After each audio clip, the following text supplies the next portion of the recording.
As a child, I was taught that the Bible was the perfect Word of God. This became my starting position for evaluating all other information. I compared everything against my holy book. If anything contradicted my perfect book, then I rejected the information or found loopholes to explain away the inconsistencies. I realize now this evaluation technique is quite flawed. It stopped me from seeing things with an open mind. I wonder how ridiculous a book could be before people would realize that the book is not perfect and not a good source of judgment. If the Bible stated, "All men are held to the earth by God's hand," then the theory of gravity would be disputed just as strongly as the theory of evolution is today. Christians would be trying to get the intelligent hand theory taught in the classroom alongside the theory of gravity. If the Quran said, "All sicknesses are demons, exorcism is the only true cure," would Muslims go to the doctor? We might have two sets of medical schools and two sets of doctors, one based on faith and exorcisms, one based on science and technology. Even in the face of statistical evidence showing that a larger percentage of the patients in the faith-based hospitals were dying, would they keep their faith in their book?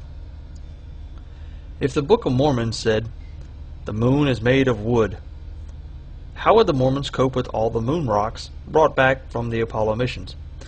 They would have to claim that the rocks were put there by Satan to fool humans, or some other rationalization. How many of them would continue in their beliefs with this overwhelming evidence? These seem like silly statements, and that no book with these statements could be taken seriously, but these three books have statements that are just as ludicrous.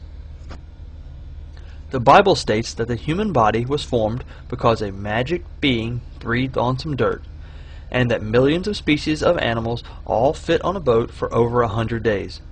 It has stories about talking donkeys and men being swallowed by whales. Yet most Christians do not question these stories.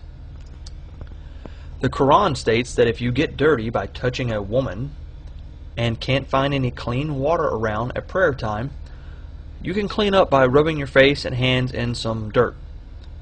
Muslims have come up with ways to rationalize this and many other ridiculous statements in their book. The Book of Mormons has a story about flying serpents of fire. Why are these stories not obvious fiction to the believers?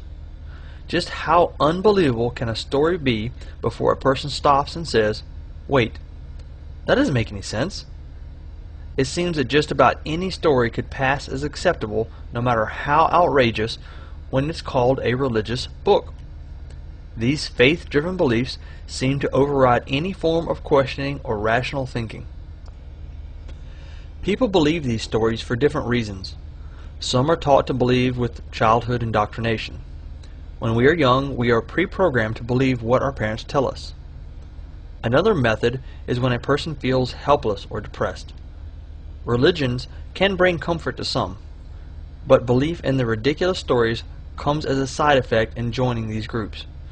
I believe we can have support groups that are just as comforting without superstitious beliefs.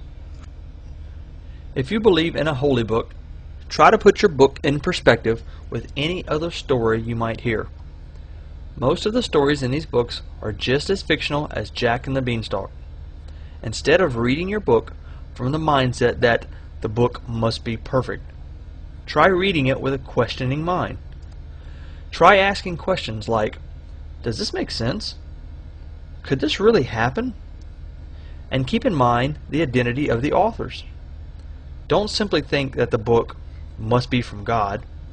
It came from a man that is just as flawed as you and I, and lived long ago in a time when knowledge was just a fraction of what it is today. You may be surprised at what you find.